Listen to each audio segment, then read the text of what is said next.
Welcome to Not Milk Never Milk. Subscribe if you're lactose intolerant. You start by verifying support and updates. This prevents compatibility issues later.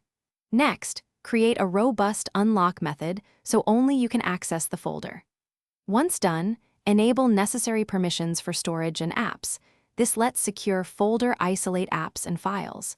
Make sure to back up critical content externally before moving anything in, because transfer operations change file locations. These first steps set a secure foundation and avoid common access problems down the line. Now you populate the folder.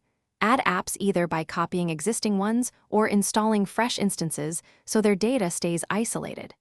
When moving files, use the Secure Folder File Manager or the System Share menu to ensure items are contained correctly.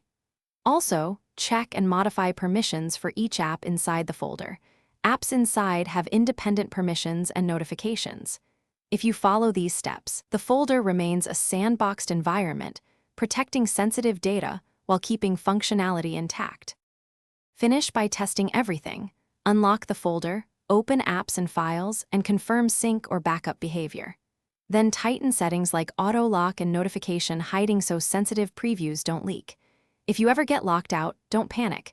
Use Account Recovery or the Secure Folder Recovery option, but make sure backups exist before resets.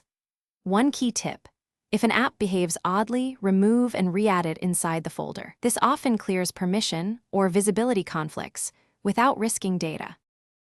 Thanks for watching. If this was helpful, leave a like and consider subscribing. See you next time.